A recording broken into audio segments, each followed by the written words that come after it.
Bugun sizga eng qulay dvovodnom kolyaskani to'liq obzor qilib beraman. Birinchi bo'lib bolaga qulaylik taraflaridan boshlaymiz. Bu novorождение bloki bo'ladi. Korzinka bu 0 dan boshlab 9 oyligacha ishlatasizlar. Zimniy chexoli, matrasniklar, yon tarafida mana shunaqa yaxshi bortlari bo'ladi. Yozda bo'lsa orqa taraflarida mana shunaqa havo aylanib chiqib ketadigan joylari ham bor. Korzinani yana bitta yaxshi tarafi bolani bezovta qilmasdan kolyaskadan ajratib, buni boshqa yoqda ham ishlatsanglar bo'ladi.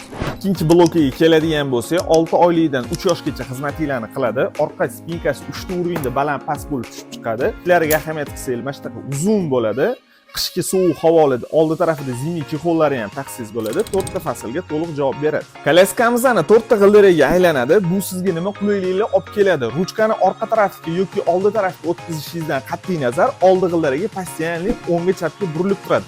Orqa g'ildiraga bo'lsa avtomatik fiksatsiyaga tushib qoladi. Bu ko'chalarda sizga ancha qulaylik keltiradi.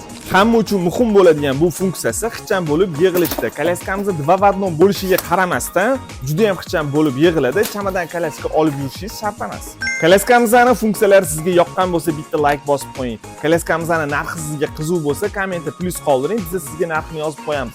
Shunga o'xshagan yaxshi kolyaskalar kerak bo'lsa, kimga murojaat qilishni bilasiz.